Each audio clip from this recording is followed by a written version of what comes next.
Shalom, Bapak Ibu dan Saudara yang terkasih dalam Tuhan. Mari kita bersama-sama merenungkan firman Tuhan. Kita bersyukur oleh kemurahan Tuhan, oleh kasih Tuhan kita berada sebagaimana adanya saat ini ya.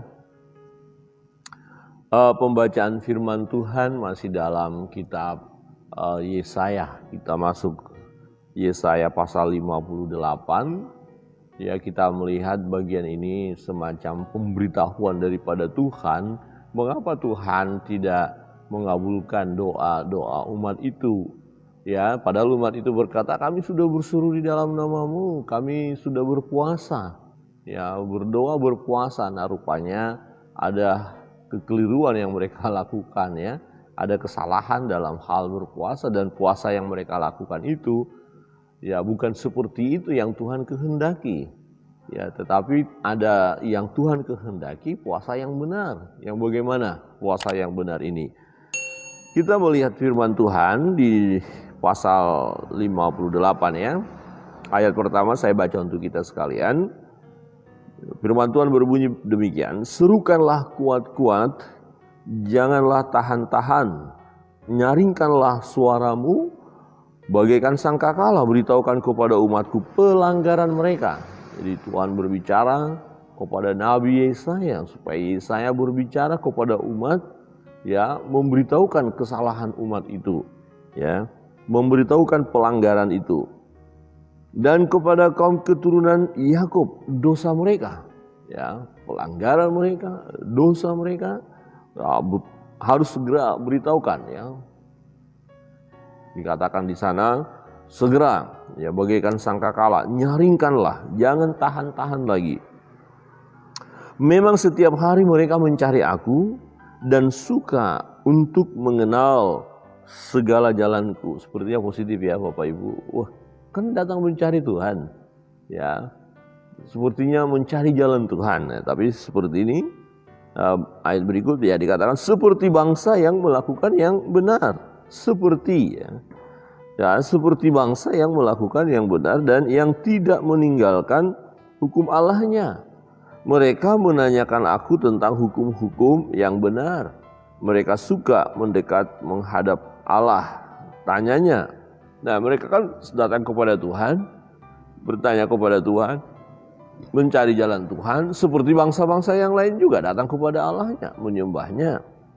Tetapi ayat ketiga, mengapa kami berpuasa dan engkau tidak memperhatikannya juga? Mengapa kami merendahkan diri dan engkau tidak mengindahkannya juga? Persoalan kan begini, apakah benar puasa yang mereka lakukan?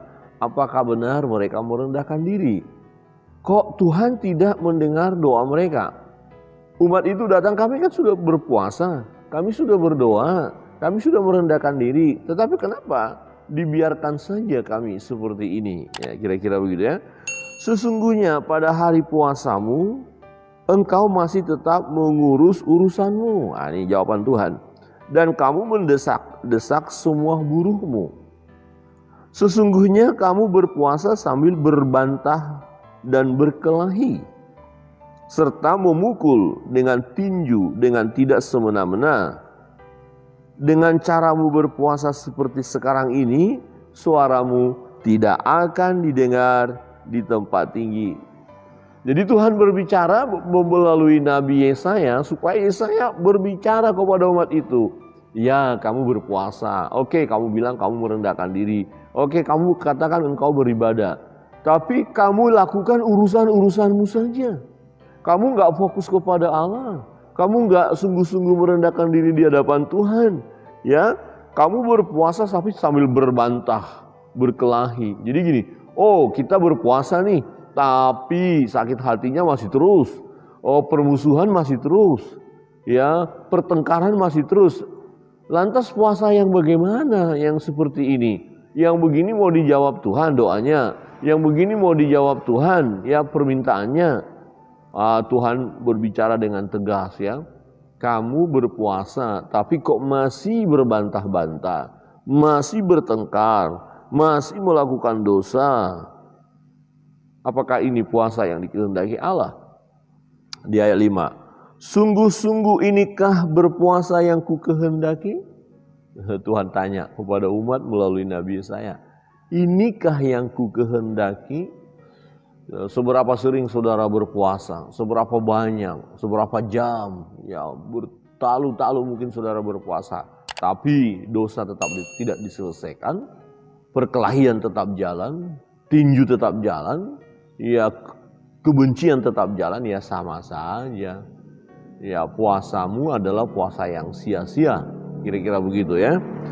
Nah, dikatakan, sungguh-sungguh inikah berpuasa yang ku kehendaki, dan mengadakan hari, ya, merendahkan diri.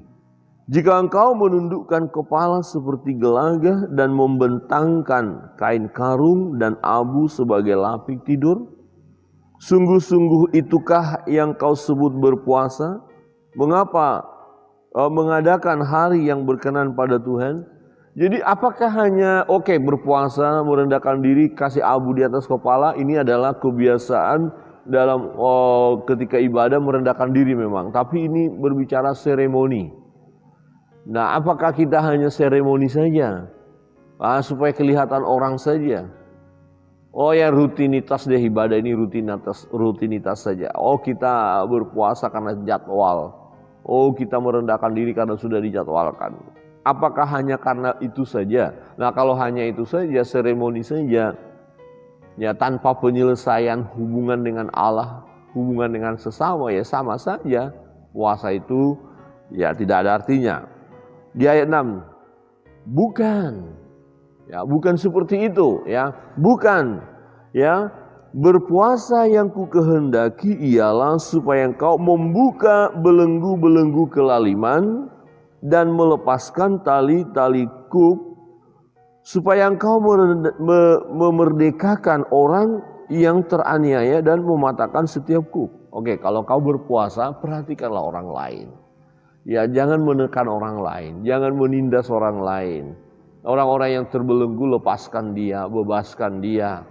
Ya, kalau misalnya kita sebagai pimpinan, ada anak buah kita, ya jangan tekan anak buah kita, jangan tindas dia, jangan aniaya dia. Jadi perlakukan dengan baik. Ada orang yang mengalami beban, ya pergumulan, bantu dia, tolong dia. Ini puasa yang dikehendaki Allah. Berikut ya, dikatakan begini, supaya engkau memecah-mecah rotimu bagi orang yang lapar, dan membawa ke rumahmu orang miskin yang tak punya rumah. Dan apabila engkau melihat orang telanjang, supaya engkau memberi dia pakaian, dan tidak menyembunyikan diri terhadap saudaramu sendiri. Nah, ini berpuasa yang benar, bagi makanan kepada orang lain. Saya diberkati dengan kesaksian dari orang-orang percaya, ya dari Korea. Kebiasaan mereka begini, kalau hari ini mereka ibadah doa puasa, ya maka mereka memang tidak makan satu hari. Nah, jatah makan mereka biasa berapa? Oh, katakanlah dalam satu keluarga, ya kalau kita keluarga makan minum baik 100.000 katakan, ya 100.000 belanjanya karena banyak orang di rumah barangkali, ya 100.000 lah totalnya. Maka nilai 100.000 ini ya akan disumbangkan, ya dibagikan kepada orang-orang yang kurang mampu. Ini memecahkan roti. Jadi tidak harus kita buat roti dulu baru kita cari orang, ini lo tak pecahin roti, ya enggak. Uang hari ini, uang belanja 100.000, karena kita puasa, kita nggak makan minum, berarti 100.000 ini kan kita nggak belanjakan. Nah, ini kita berikan kepada orang lain yang memerlukannya. Wah, ini puasa yang benar. Nah, bukan ya puasa-puasa yang sering kali kita lakukan adalah kalau satu hari nggak makan, nanti udah tutup puasa itu makanannya enak. Hari ini biasanya belanja 100.000, tapi karena doa puasa, maka yang lebih enak dipersiapkan. Habis buka puasa, jadi keluarnya 200.000. Itu boros namanya, bukan penghematan lagi. Ayo, kita sering kali kan kalau udah puasa dari pagi nggak makan, nanti kalau udah selesai tutup puasa sore, udah disiapkan makanan pembukaan dulu, jenis ini dulu, baru harus ada dagingnya lagi, harus ini, wah menumpuk sekali. Nah ya sama aja, puasa seperti itukah yang dikehendaki Allah? Enggak, bukan seperti itu. Yang mestinya jatah hari ini ya bagikan ke yang lain, memecahkan roti. Wah menarik ya, iya. Saudara-saudara kita yang dari Korea itu menerapkan firman Allah. Ini dia, baru tadi saya baca, oh ini rupanya ya, memecah-mecahkan roti. Berbagilah, ya. Kira-kira begini, kita ya memiliki dana, ya cukup sebenarnya untuk kita, untuk menikmati hari itu semua. Tapi cukup juga kalau kita bagi gitu loh. Ya kira-kira 100.000 belanja kita deh hari ini. Tapi kalau kita belanja 50.000 sebenarnya cukup. Nah yang 50.000 kemana? Bagikan kepada yang kurang mampu. Wah itu. Jadi kita perhatikan yang lain, pedulikan yang lain. Nah kalau ada orang yang lapar, kita ketemu. Dan ada orang yang tidak punya rumah, orang miskin. Ya dikatakan di sana, kemudian kita punya rumah. Ya kita bisa kasih tumpangan kepada mereka. Ya kita pedulikan mereka. Dan apabila engkau melihat orang telanjang supaya engkau memberi dia pakaian, kasih pakaian. Ya jangan malah kita tertawain, kita bully lagi, kita olok dia, kamu ini kok gak ada pakaian sih. Itu aja pakaian dari dulu sampai sekarang itu aja. Ya jangan begitu dong. Ya kalau kita punya dana, ya kita beli saja pakaian baru. Kemudian kita kasihkan kepada dia dengan penuh sukacita. Ya ini hadiah dari saya buat kamu, pakai ya. Wah ini yang dikehendaki oleh Tuhan ya. Dan dikatakan tidak menyembunyikan diri terhadap saudaramu sendiri. Apa artinya? Jangan pura-pura gak tahu dengan saudara kita yang lain. Jangan pura-pura tidak tahu dengan orang lain. Jangan pura-pura tidak tahu dengan tetangga, kira-kira gitu ya. Tetangga sudah 2 hari gak makan, ya kita pura-pura gak tahu aja. Biarin aja, emang gua pikirin. Kita aja deh mikirin ya. Jadi apalagi ini kita memperingati Natal ya. Jangan hanya untuk kita sendiri dong. Oh kita mulai berpikir kita mau makan apa ya, jenis makan apa ya. Ya kita ubah sekarang. Ya siapa yang mau saya berkati ini? Biar saya nggak menikmati dalam pengertian mewah. Ya benar-benar menikmati Natal. Tapi janganlah semua hanya untuk hebat-hebatnya kita kan gitu. Kemudian kita coba lihat, oh ada sahabat saya, tetangga saya, teman saya, wah keadaannya sulit sekali. Anak-anaknya pun, aduh sulit makannya seadanya. Tidak pernah minum susu mereka anak-anak itu.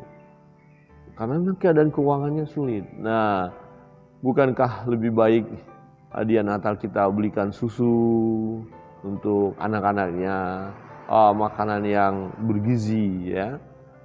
Perlu Bapak Ibu Saudara yang terkasih dalam Tuhan. Ini yang Tuhan kehendaki. Jangan menyembunyikan diri. Artinya jangan pura-pura enggak tahu. Bukan, oh ini ada orang ini, kita sembunyi aja deh. Tutup mata gitu ya. Jangan ya. Nah pada waktu itulah, nah ini. Kalau itu yang kita lakukan, dikatakan kepada umat itu. Pada waktu itulah terangmu akan mereka seperti fajar. Nah ini loh anak Tuhan. Ini loh umat Tuhan. Ini loh kamu udah berpuasa, tapi kau buktikan, kau berbagi, kau pedulikan orang lain, nah maka akan bercahaya, terang. Maka akan ada berkat-berkat mengalir ya. Nah mereka seperti fajar terangmu dan lukamu akan pulih dengan segera. Lukamu, ini berbicara mengenai apa? Umat ini nanti dibuang ke Babel. Nah itu loh, ini digambarkan luka mereka. Ya penderitaan mereka, tapi karena mereka melakukan nanti yang benar di hadapan Tuhan, maka luka-luka itu disembuhkan Tuhan. Penderitaan itu ya disembuhkan oleh Tuhan. Mereka akan dihibur lagi, ya mereka akan diberikan kegembiraan. Lukamu akan dipulihkan dengan segera, kebenaran menjadi barisan depanmu dan kemuliaan Tuhan barisan belakangmu. Kebenaran, kemuliaan, wah dahsyat. Jadi kita berjalan, di depan kita ada kebenaran, di belakang kita ada kemuliaan Tuhan. Jadi kita diproteksi ya sedemikian rupa. Ini yang harus kita lakukan. Kalau ibadah kita benar, puasa kita benar, dan kita benar-benar merendahkan diri di hadapan Allah dengan cara yang benar, ya, maka Tuhan akan memberkati kita. Tuhan akan memberkati dengan berlimpah. Tuhan akan mendengar doa dan permohonan kita. Tuhan akan menyembuhkan kita. Di ayat 9 berkata begini, pada waktu itulah engkau akan memanggil dan Tuhan akan menjawab. Perhatikan, engkau memanggil Tuhan, engkau berseru di dalam nama Yesus, engkau berdoa dan Tuhan menjawab. Ya, Tuhan akan menjawab. Engkau akan berteriak minta tolong dan Ia akan berkata, ini aku. Ya, kira-kira pernah saya gambarkan begini, waktu anak kami masih kecil, Eldo, ya dia di kamarnya sendiri, ya tiba-tiba malam lampu mati, gelap, dan dia terbangun, dia bangun gelap, dan dia teriak, papa, papa, ya saya langsung dengar. Nah sebelum saya menjawab, dia terus papa, kemudian iya nak, papa di sini, tenang, papa datang. Wah dia langsung diam, kemudian saya bawa lampu, saya masuk ke kamarnya. Dan ketika dia melihat saya ada di sampingnya, dia langsung tenang, dia tidur lagi. Ya, jadi kita berteriak, Tuhan tolong saya. Ya Allah tolong saya. Ya nak, saya ada di sini.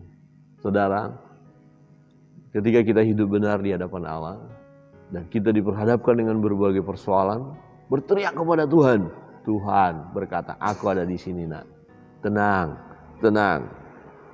Berteriak minta tolong dan Ia akan berkata, ini aku. Nah apabila engkau tidak lagi mengenakan kuk kepada sesamamu, jangan tekan orang lain, jangan zolimi orang lain, ya jangan tindas orang lain, dan tidak lagi menunjuk-nunjuk dengan jari dan memfitnah. Kita tidak melakukan lagi hal yang keras, yang jahat kepada orang lain.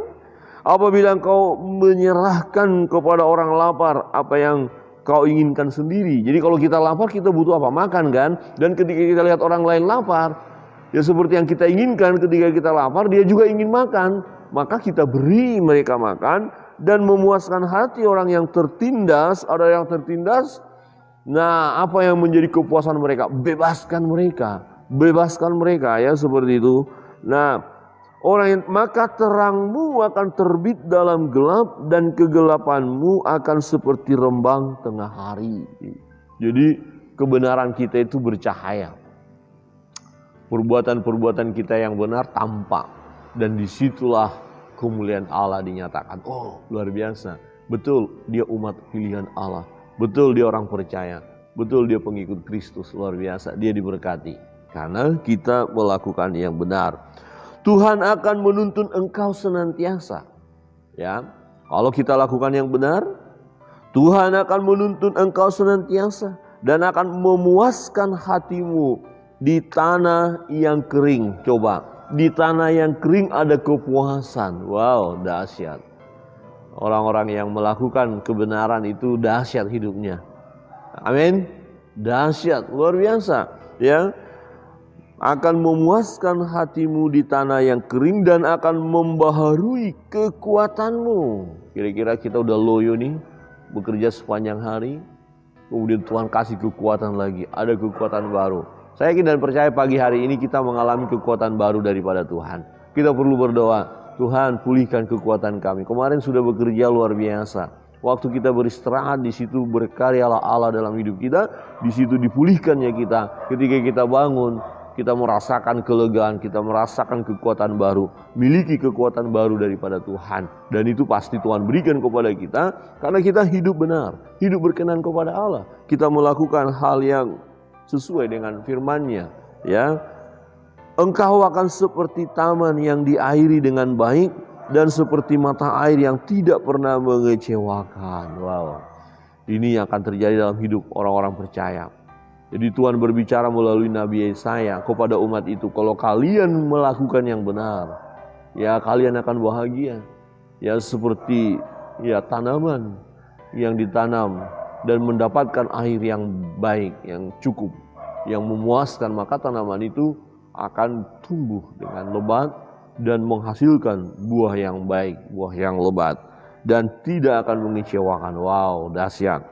Engkau akan membangun reruntuhan yang sudah berabad-abad dan akan memperbaiki dasar yang diletakkan oleh banyak keturunan. Engkau akan disebutkan yang memperbaiki tembok yang tembus, yang membetulkan jalan supaya tempat itu dapat dihuni. Bapak Ibu Saudara yang terkasih dalam Tuhan, kita melihat ketika umat itu protes kepada Allah, ya, ceritanya protes karena mereka sudah berpuasa, mereka merendahkan diri, mereka bertanya kepada Allah, mereka berdoa, datang ke bait Allah. Ya, tetapi kok Tuhan tidak hiraukan, ya? Kok keadaan kita seperti ini susah? Kemudian Tuhan beritahu tadi, kalian itu caranya salah, cara berpuasanya, cara ibadahmu salah. Ya, apakah kita bisa salah berpuasa? Caranya salah beribadah, cara bisa. Anda bisa saja rajin setiap hari Minggu ke gereja, tapi tidak ada pertobatan, ya sama saja.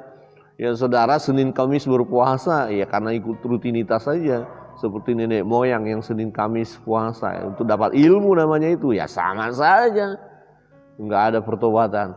Tetapi yang perlu kita lakukan, memang perlu nggak berpuasa? Perlu beribadah, sangat perlu merendahkan diri, perlu, dan harus diimbangi dengan perbuatan kita yang menunjukkan bahwa betul kita merendahkan diri di hadapan Allah.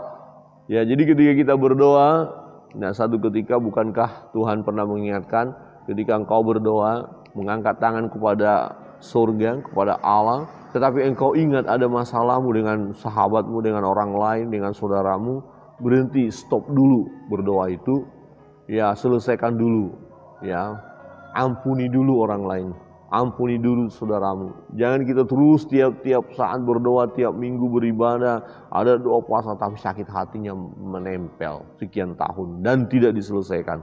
Perbantahan terus tidak diselesaikan, tidak ada damai. Ya ini puasa macam apa?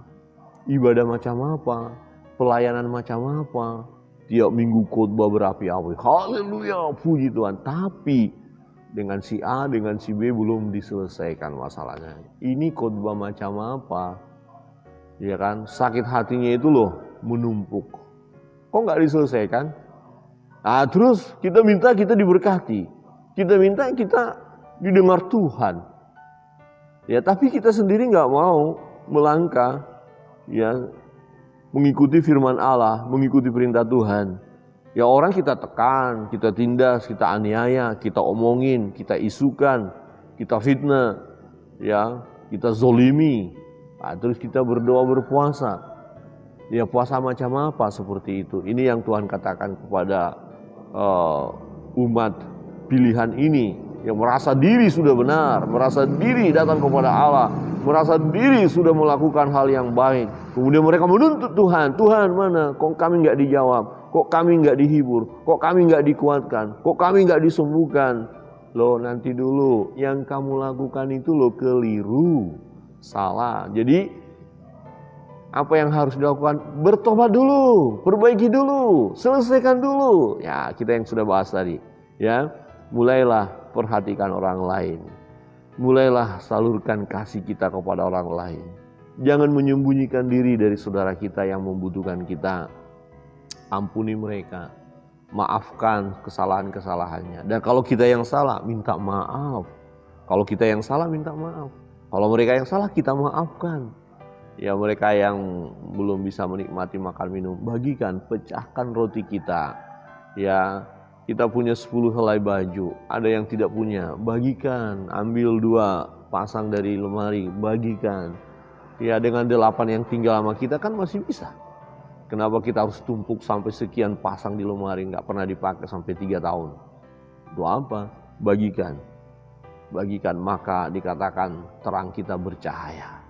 Bapak Ibu Saudara yang terkasih dalam Tuhan, kita bersyukur ada kesempatan yang Allah berikan kepada kita untuk melakukan ibadah yang benar, puasa yang benar, merendahkan diri yang benar, yang kita buktikan, ya, ada penerapannya, bukan hanya seremoni, bukan hanya udah biasa ibadah seperti ini, bukan, tapi kita lakukan. Kiranya kebenaran firman Tuhan menolong kita untuk terus membuktikan jati diri kita sebagai orang percaya.